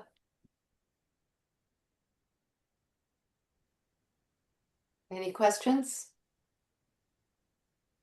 All right. So seeing no more questions or discussion, I'll take the vote to move this to full council. All in favor? All right, and that looks unanimous. Thank you. And that is it for new business. Only an hour and 40 minutes. So, all right. So now, Chris, I think you're gonna take us through tree operations, tree Yes, I report. will. Okay, thank you.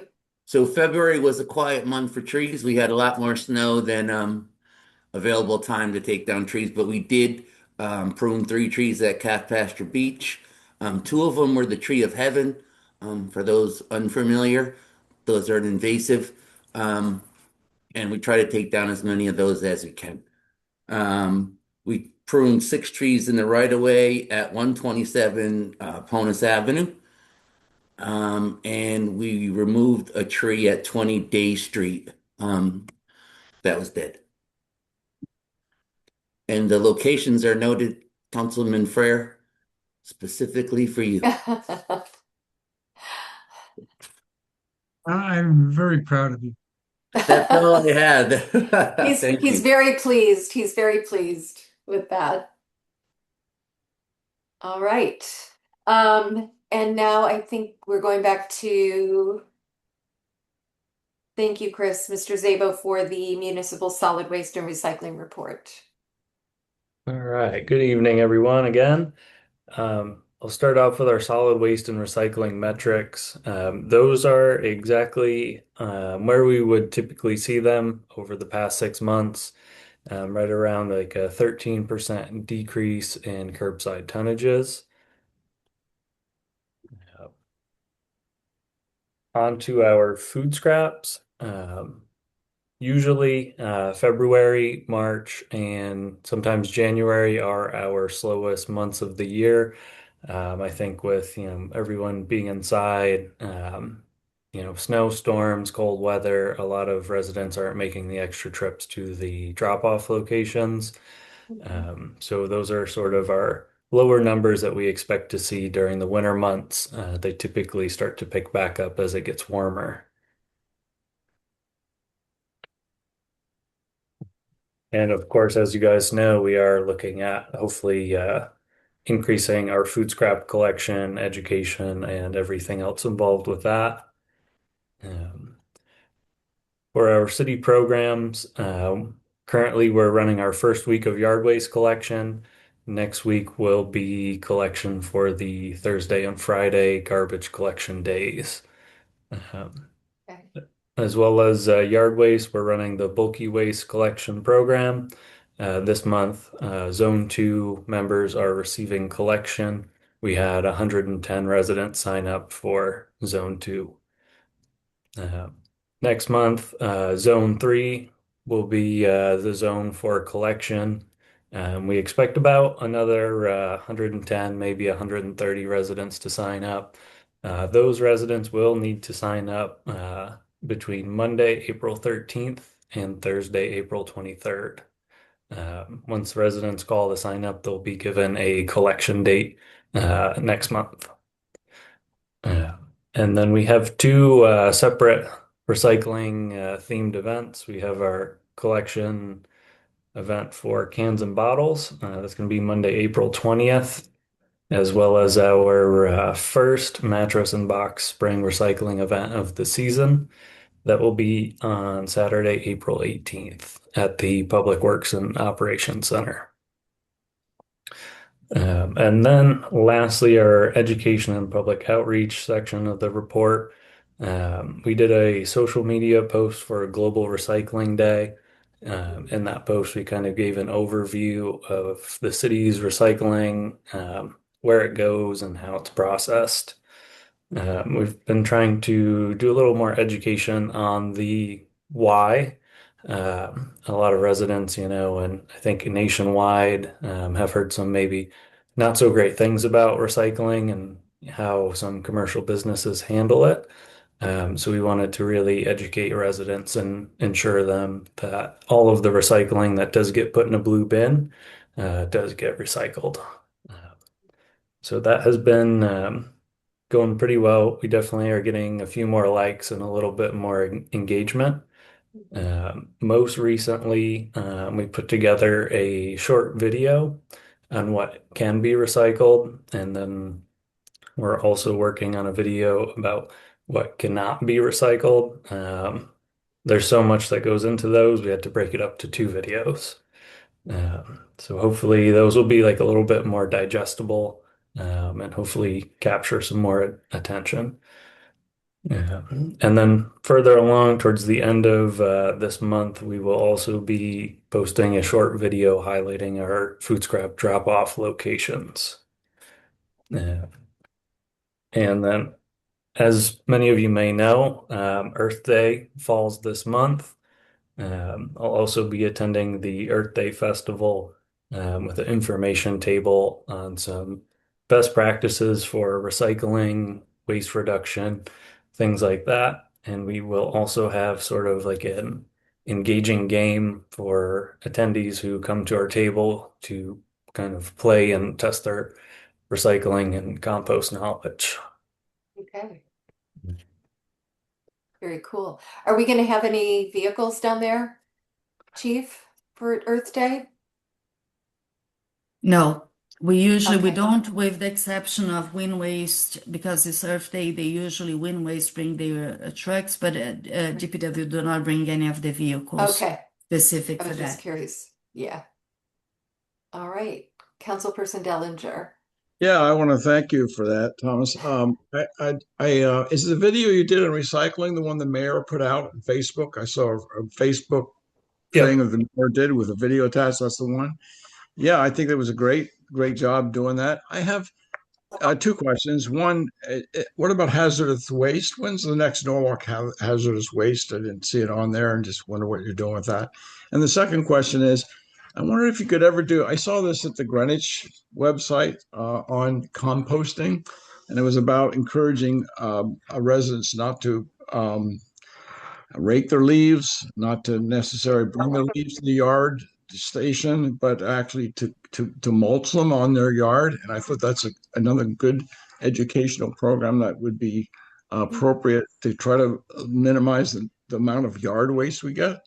And I just, yeah, so it's another good educational thing I think we should try. Great.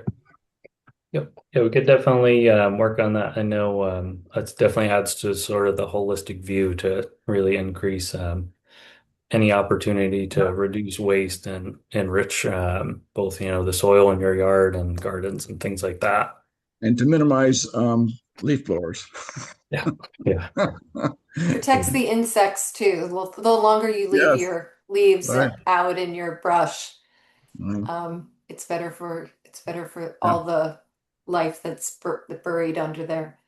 But Yeah, I just wanted to thank you for that, Thomas. That's great work. And the plug for Earth Day. So I'm on the steering committee for Earth Day this year, and we are doing, it's the third year we're doing an eco trashin show.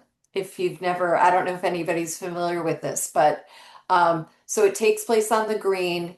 We encourage people to participate, create costumes out of recycled material, and we get incredible variety. The Girl Scouts do it. They create things out of their um, recycled materials that they find, and it's a really great.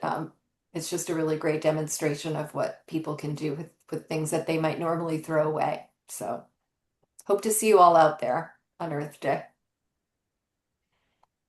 Okay, so I think we are going to move into the presentation now, Chief. Project updates, I think In the project updates, there is a memo that Mr. Mian put it. So if we are not really in construction season yet, we just Yeah. have continuous projects that we have been working, but we are happy to answer any questions. Yeah.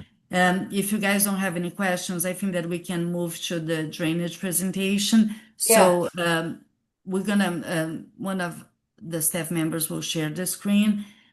So before they start, I just want to remind why we're doing that. I remember that last time there were some questions in one of the items that was related to drainage, how we decide on which areas we're going to focus on. And also there were a little bit of questions on PONOS studies. So we have a very short presentation. We will be mindful with everyone's time.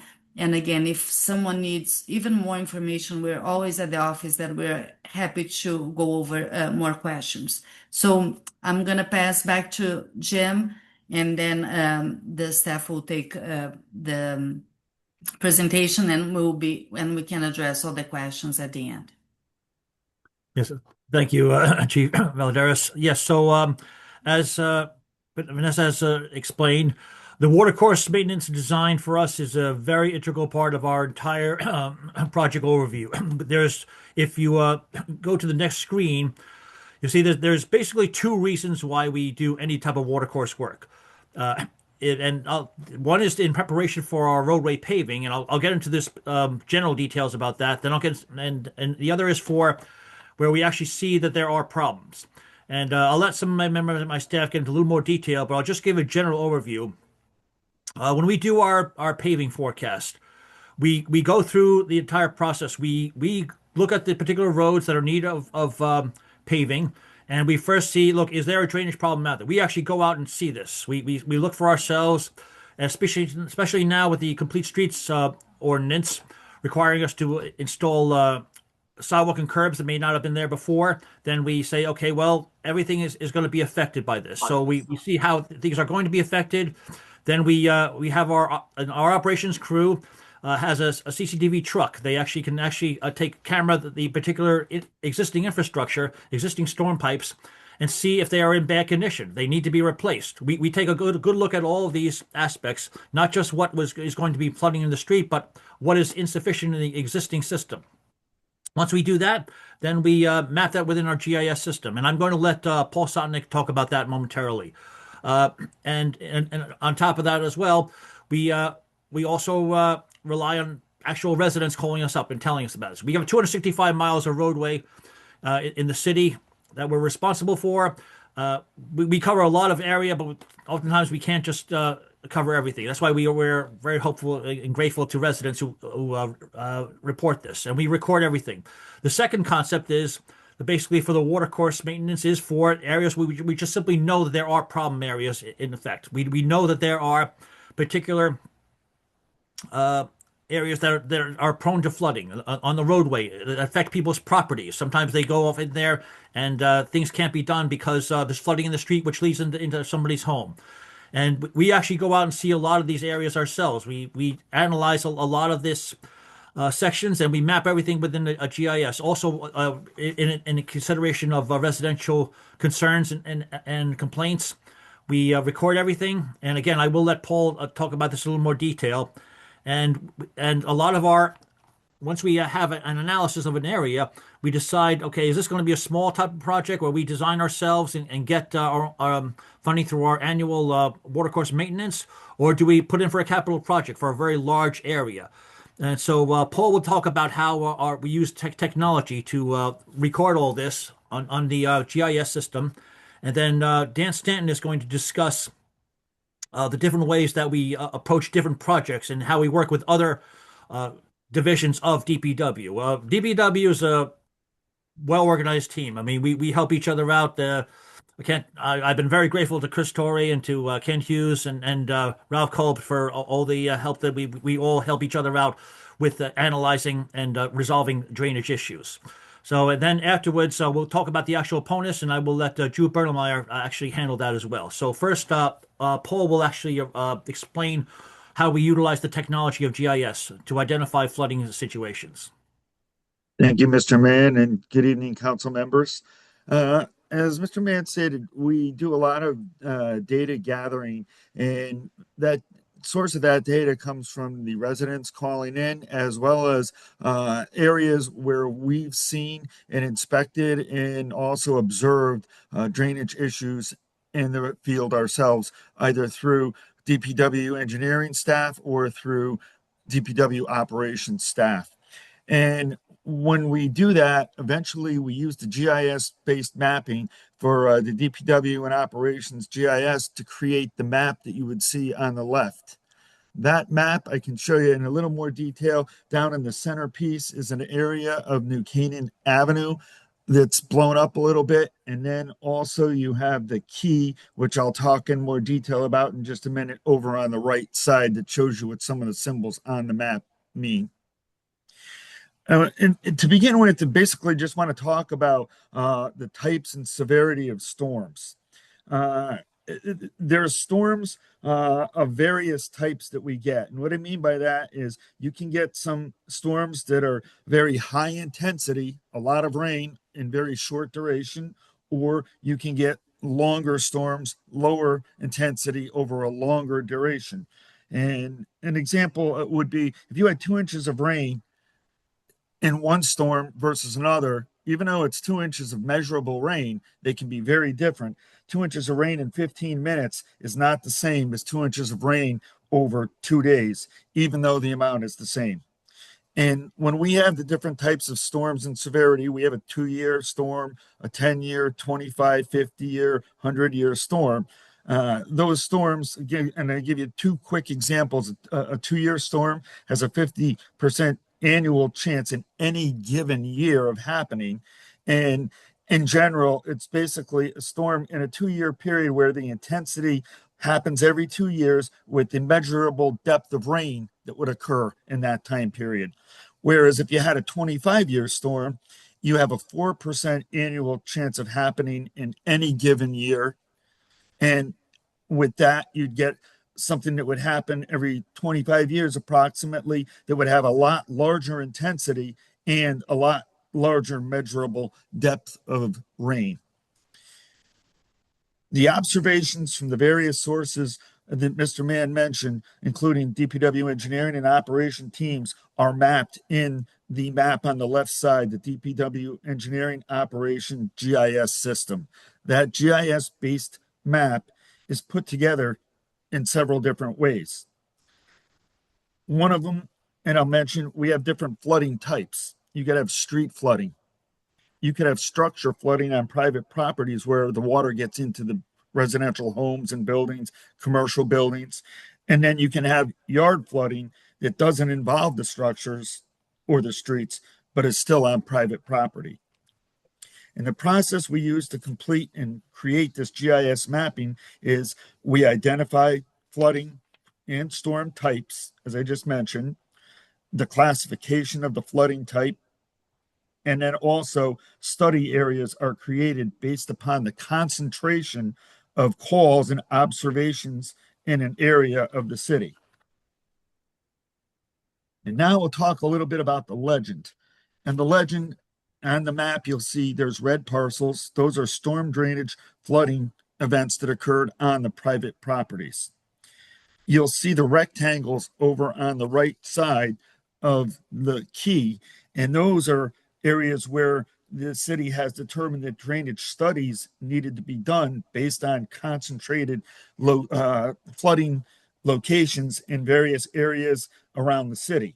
When we get an area where we have a lot of flooding that's occurring in the location, then we would maybe move it to a study phase. And then you'll notice that there's the large circles with the crosshairs. Those large circles represent drainage projects that have resulted from studies, such as the Dreamy Hollow project. And then you've got smaller circle crosshairs where you've got localized drainage projects, and those could be designed in-house and done through our on-call drainage system contract, and also water course maintenance, as Mr. Mann had mentioned. So this map is basically the Bible that we put all the data and collected into our GIS system to use it to make decisions based on observations from the public, as well as observations from DPW engineering and highway operations. If there's any questions, I'll be glad to answer them.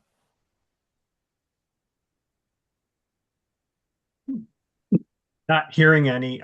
Thank you very much, Paul. Appreciate the explanation, and to the council members for your support and how you can see the results, and how you'll also better understand the city's needs at the end of this presentation, right? So Mr. Meehan talked about the divisions, and that's what we're trying to show here, that we work together as a team. Each team member has an important role in, the outcome to this and our response to residents, right? So our operations team helps us a great deal, right? They proactively identify problems through using the camera trucks, the vac trucks. They're in the field on a daily basis out there, and that crew gives us the ability to proactively program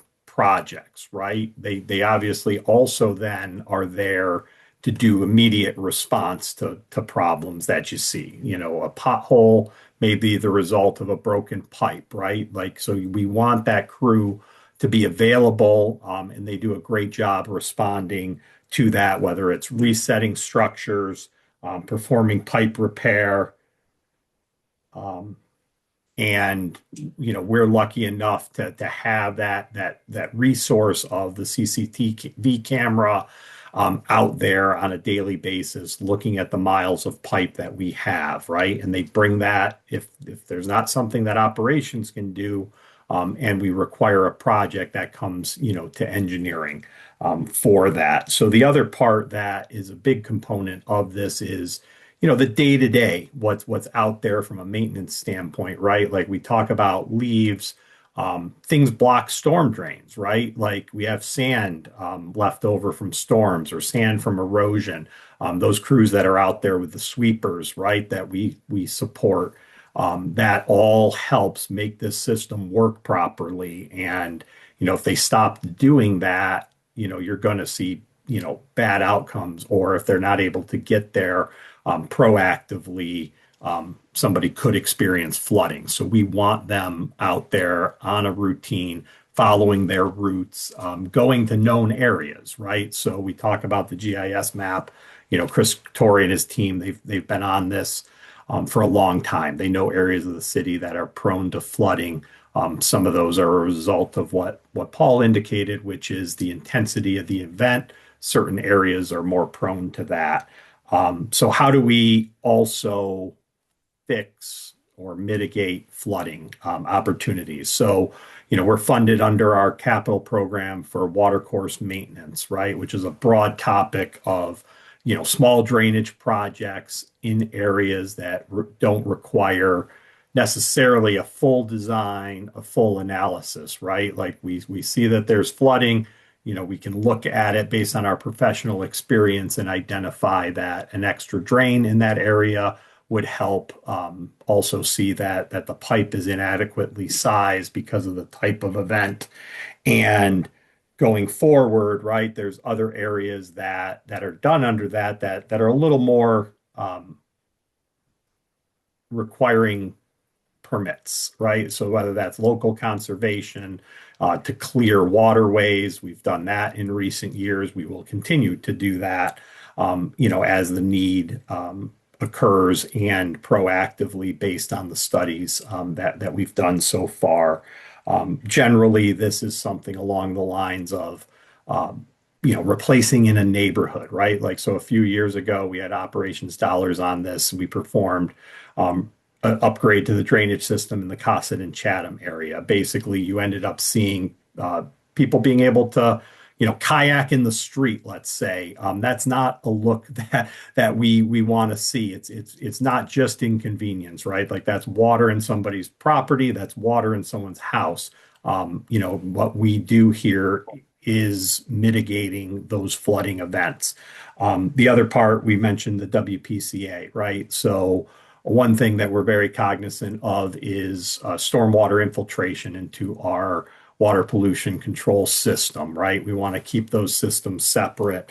That's not just a water quality issue, but that prevents that inflow and infiltration that reduces those volumes, and we're treating wastewater. We're not treating stormwater during those events. The other part that, again, it's a tool in our toolbox, right? Like, why does DPW do plan reviews? Why is there a drainage manual for the city? And that is basically to reduce runoff, to implement best practices, whether that's green infrastructure on new projects. Those things reduce stormwater volume. That allows our system to have and function as it was designed at those levels that it was in the past. So what you're seeing here is really, this is a stool, right? Like, we can't have one piece of this missing or else we're going to tip over. And then the last part is really important as well. They're the big projects. We've seen those, we've referenced those. Some of those are phased in. We did a project on Lockwood that Paul project managed, over a decade ago. That was phase one. And then that allows you to work upstream of that and finally get to where people are flooding on Heather and mitigate that flooding there. Some of the next projects that are coming are neighborhoods, again, that have seen water in the building, right? Like, water in their basement. People have had losses for that. So the Glendenning and Cannon project area is under permitting and getting ready to bid this season. In the recent past, we had the significant size project on that GIS map of the Dreamy Hollow area, right? So, a lot of people in that neighborhood experience flooding during small events. By having that capital money, it allows us to mitigate those flooding events for those people. And into that, I'll segue over to Drew, and he can talk about the New Canaan and Ponus area. Good evening, everyone. So one of the areas that we've looked at, so you've seen from Paul's slide back here that there are many areas of drainage studies. Each drainage study might have several areas within each of those that were looked at whenever we experienced any kind of flooding. So this one of many is New Canaan Avenue, Ponus Avenue watershed. And to give you an idea, this runs from the Norwalk River at the outfall up to Silvermine Avenue, through the field at Broad River, across New Canaan Avenue, over where Mystic and Lloyd are, to Ponus Avenue, up past Hunter's Lane. I believe we end up at Rebel Lane at the furthest reaches of that watershed. And in that watershed area, whenever we got this drainage study done by our consultant, they said, yeah, we could do all of this remediation. So anything that you see that's yellow here is currently in the floodplain for a 25-year storm. And we can take all of that out of the blue. The yellow means it would come out of that floodplain. And really tiny here, you might be able to zoom in and see white dots and green dots. The white dots are reduced flooding areas, and all of the green dots are removed from the floodplain as a result of this one proposed project, which, if done all at once, at that point of time that we did the study, which I believe was 2022, was estimated to cost $11.7 million. Now, that was 2022. We're now in 2026. We know that this number is going to be much larger now than it was then. When we first looked to tackle some issues here, we knew that we wouldn't be able to fund the entire project all at once, and so we had to determine how to break it down into pieces so that we can start to attack piece by piece. On the right of this slide, you see what we're actively being able to work on within that same watershed. And on the bottom right, we see an example of if we were to try to address the upstream areas and mitigate flooding there first, it would put a lot of new houses into the floodplain if we don't address the outfall first. So order does matter, and so in order to get to where we want to be in the entirety of this watershed, we're focusing on the downstream areas first, which is Broad River, where we want to build a field, the outfall to Norwalk River, and we do want to be able to address at least some key points upstream where we have a sanitary sewer combined storm system that we want to remedy. So this is a focus on those 3 points that I mentioned. On the top left is Broad River. What you see in yellow is all storage capacity that will be within that field area. So this will be able to hold and store water through a storm. And through the middle of it is a very large conveyance, which is also demonstrated in red on the top right, just to show that these 2 projects go hand in hand. From the Norwalk River out to Silvermine is one separate project, but also there is coordination between the 2 consultants. One consultant designing the field, and our storm consultant that did the drainage study, working hand in hand to be able to get water conveyed through and mitigate any kind of risk of flooding before investing in what we want to invest into the field there. Further upstream, where we had the combined sanitary sewer, this is at Lloyd and Ponus.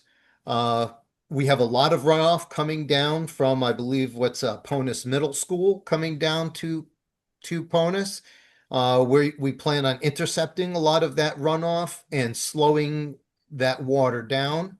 Right now, all of the runoff from this whole area goes right into a catch basin that leads right into our sanitary sewer system, which is only an 8-inch pipe, and it all goes to the treatment plant to get treated, which we don't want to treat storm runoff. And we want our sanitary system to run efficiently without the added flow of runoff. So this project that we have on the horizon will keep both the sanitary separate from the storm. We'll be able to mitigate how much storm water gets into this system. We'll have additional catch basins and sumps to be able to maintain and draw any sediment or anything that enters into this network of pipes before going where the water actually goes anyway now, whenever it overflows from the 8-inch sanitary system. The project over at Norwalk River, because we do have to improve the outfall and the conveyance to the Norwalk River, it involves a lot of environmental permitting. So we're actively working at our consultant is actively working towards getting the permits necessary to be able to get this outfall. And we've been we know we want to do a lot of work to clean up Silver Mine Avenue over here, but we know that these two big projects are coming up, so we want to get these completed. And this is the key because this is the outfall of that entire watershed. So this needs to be running free and clear and improve conveyance here in order for the rest of that system to eventually work once we get further up into the watershed area. If anyone has any questions, or Jim, if you want to have any closing remarks. I have a couple questions. Since this area is near me, just to start, a couple that drainage from Broad River across Silver Mine to the river, the Broad River fields to the Silver Mine River. How big a pipe is that? What is that? That looks like it's going to be the biggest kind of pipeage in that black, that I guess black or red. What are we talking about in terms of size? Okay, let's see if I could zoom us into here. I believe it's 48. 20-ish? 6 10 6 box by culvert. 10. So through 6 by the 10. field itself will be is proposed as 6 by 10. It's a culvert. Yeah. So 6 feet by 10 feet. Okay, 6 by 10, but the 6 by 10 in terms of I'm thinking It's 10 feet wide by 6 feet deep. So it's more. It's not a round pipe. It's a sort of rectangular one. I It's see. show the picture on the first line. Sorry. That goes back to the first picture. I got you. I see. It's not this one, but this is kind of similar. We did that in Similar a to different that. area. Okay. So this is what we need to build. So another question just came to mind as I was looking all this. Oftentimes I see in cities, something stenciled on the drainage areas and streets. This goes to the sound. This goes. How much of that is done in Norwalk? Is it? I can answer that. So pretty much, we don't put that in. I think that some of the towns that they put it in is more to educate also the people. We try to educate in a different area. Plus, there is a big cost associated to adding on every single catch basin that's still. So we don't do that. Each municipality has its own. But we don't do this here. Pretty much at the end, all the catch basins, will come to the system and eventually will be dispatched somewhere. We'll end up in the sound.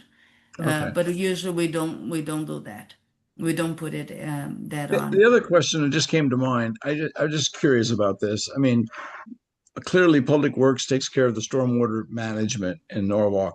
Some towns have a stormwater authority. What do they Yes. do? What a brilliant idea. Sorry. So this has Stay to tuned. Stay tuned. I'll give a 10-second answer. We have been exploring that option.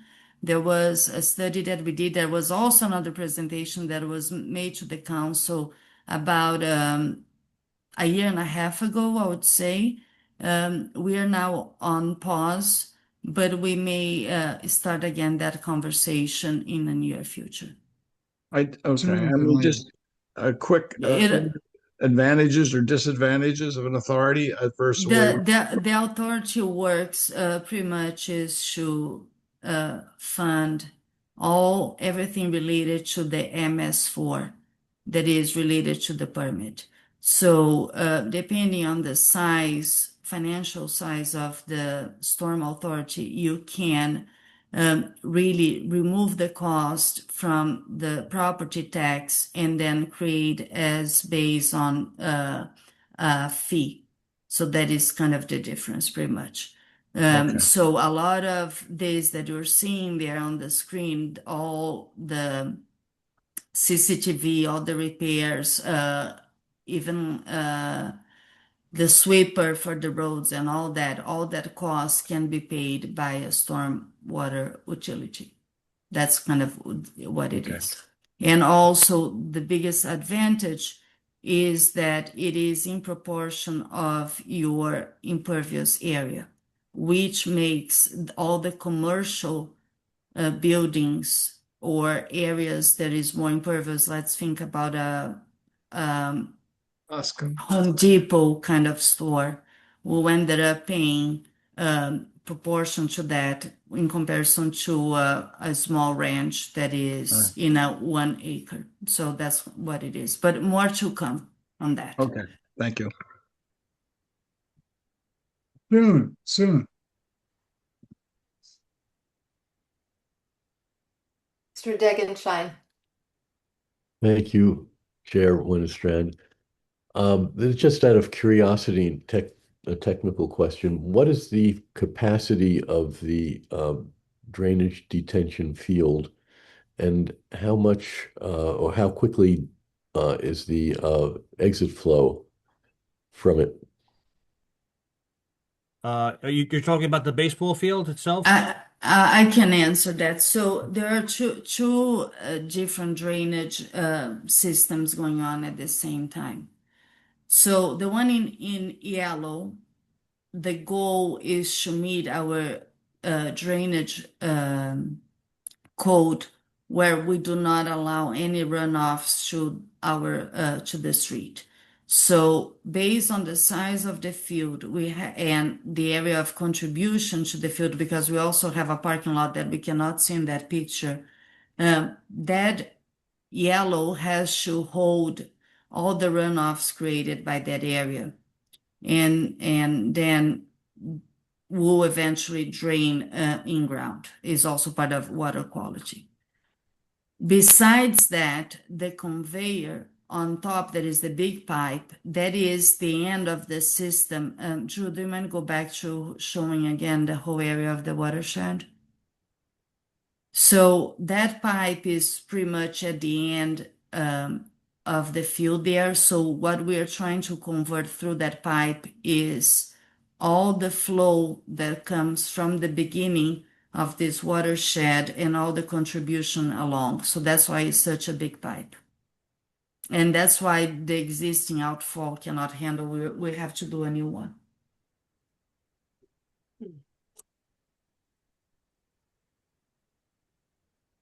Okay. Wow. Thank you, everybody did a good job. Thanks for the Yeah, presentation. very good. Very Yeah, good job. Thank you. I'm sorry, I may have missed this, Chair. So what's the time frame and the length for this project from beginning to end when we start? So it's all funding depending, Ms. Young. So what we try to do is we know what is critical. So the Broad River, because Rex and Parks is pretty much finalizing now the design, we went back a little bit because we changed now the finishing of the fields. Originally, now it's going to be grass. So that totally changed again the drainage design. So we're back on the drawing board trying to finalize the drainage under based on the grass. So we're probably going to be breaking ground on the field between late this fall or early next year, and will be a year construction. Then, and that the drainage on that portion will get installed at the same time. The portion 2, we're on the process of finalizing the design, and then we need the permit from Connecticut Deep because it's a new outfall. That is tricky.